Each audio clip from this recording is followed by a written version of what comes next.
Those are the two base counters in TSB. You might think it's obvious which one is better, but the best one is probably not what you think. Today, we're going to do an objective analysis on every stat of these two moves, even down to exact frame timings. There's probably something you don't already know in this video. Without wasting your time, let's just get right into it. The damage is the most obvious point between the two, with Peril doing 22% and Split only at 10%. Along with the ability to counter projectiles, these are valid reasons for you to think that Peril is better. I also like Peril better because of the projectile stat, but when I took a real look at every statistic for both, I was genuinely surprised at what I found. Both counters increase your hitbox by around 1 stud, they last for 45 frames, and have a 17.5 second cooldown. But that's where their similarities come to an end. Their differences are where things get pretty interesting. Did you know that someone near a split second counter takes more damage than the actual person who hit it? While Peril wins in base damage, anyone next to a split second counter can take up to 30% damage, while Peril does only around 5%. Speaking of being next to an active counter, Split has more multi-target range than Peril, and it can't be countered by other counters unlike Peril. This ultimately makes it better for teamers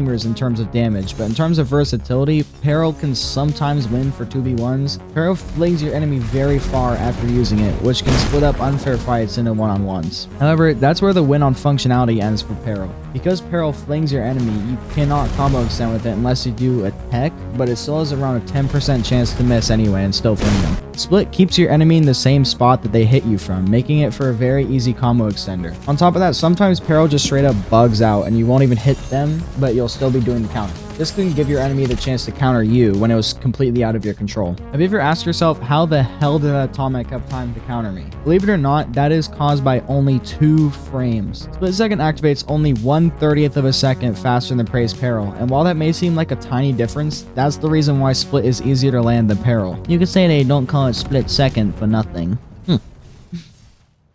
Okay. Even though Split has 5 more frames of end lag, that only happens if you miss your counter. If you know the right time to counter, you don't have to worry about that. To finish off with the finishers, Peril's finisher looks like nothing compared to Split's finisher. While a 40% health boost is very nice, getting a split second finisher gives you 41% damage across just 8 M1s. Not just that, but 3 huge flame bursts for a total of 30% damage. Once you kill someone once, you're able to destroy them the next time. This passive is just so much better than Peril's passive. At first, I thought the opposite, but split second counter is the best base counter in the game. Even though it deals less damage, it can't counter projectiles, it doesn't matter. The easier combo extension, the faster activation, the better finisher, and the AoE damage all outweigh 2 stats that sound good on paper, but rarely change the outcome of a real fight. If you're running Atomic and you weren't already abusing this move, now you know why you should be. And if you're a Garou main like me, yeah, our counter kind of sucks. But hey, at least we have good techs like Kyoto. If you want to see what that looks like in a real match, I've got a video on that coming up in a few seconds. I stream on Twitch 3 times a week if you want to see this stuff live. The link is down below. Thanks for watching.